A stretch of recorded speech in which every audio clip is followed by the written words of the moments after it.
You talked about, I saw recently, or maybe a little bit a while ago, about vaccine-induced cancers and heart disease. Can you explain what those are? Well, when you do vaccination, you elicit very powerful immune cascades. Even in those that are weakened to some degree, there will be inflammatory responses in the body. And in young people, it's interesting because there was some controversy. I read on my show, on the Robert Scott Bell Show, I did a story about a Minnesota girl, young girl who was very healthy, who got vaccinated for the flu, ended up in the hospital, and then she died. Now, this was a shocker that they reported this because they thought, oh, this could be a case of someone who had the flu who wasn't vaccinated, and we could report that, oh my gosh, get your shot. But the fact is she was vaccinated. And what you have happen are these cytokine storms or cellular storms of inflammation in response to this massive influx that bypasses your real immune system, which we talked about, starts with the skin, the throat, mucous membranes, all of these things, the lymph, before anything ever gets to the bloodstream. And of course, if I had direct injection, they bypass all of that. Now, if you're largely healthy or healthy enough, you will respond and react very violently. And this is true of any naturally, if we can say that, acquired influenza, in that a child, a strong, healthy one, certain strains will elicit very powerful cytokine responses or storms in the body that are very inflammatory. Now, this is a life-surviving, let's say, mechanism or adaptation that you get beyond if your liver and excretory organs are up to speed, because you have a lot of debris from the immune battle in dealing with the synthetic introduction or the so-called natural introduction. And in these young people, they don't understand that in the medical world, so they suppress it. And in the process of suppressing the inflammation and the fever, for instance, they actually damage and weaken and impair the excretory pathways out of the body. So they create a scenario where these pathogens and metabolic wastes and toxins are circulating and circulating through the body. They can't get out.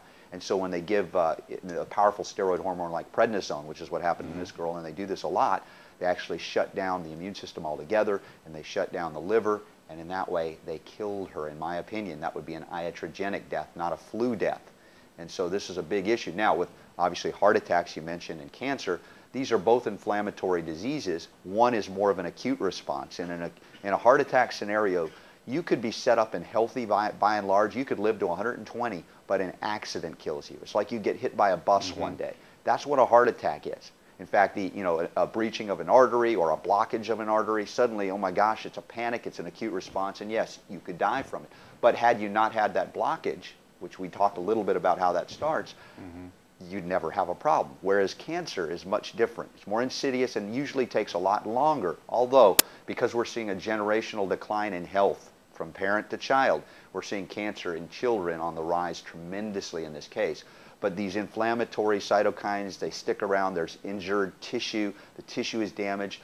The tissue itself is toxic. It can't metabolize the waste products of its own metabolism. And then there's an additional burden through vaccination of heavy metals, pesticides, perhaps. I know there are other sources for pesticides and GMOs and things I want to get to, but in this case, more or less, you see a lot of these antibiotics and other synthetic compounds that are combined in there with these metals, and that creates permanent states of inflammatory conditions. The body is not getting rid of this poison. The cells are not getting rid of these poisons, and so eventually there's rebellion that occurs. We call that cancer.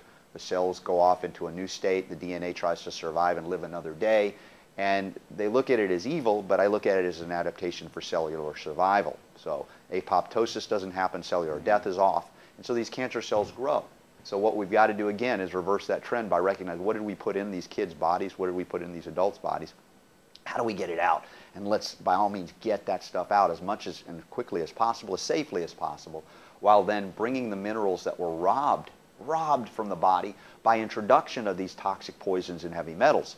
Because the minerals are used to bind out. This is part of the metallothionein process, glutathione production process. All of these minerals are critically necessary, like selenium, to help bind out the bad guys. And they're depleted with every injection, with every drug, with every synthetic exposure.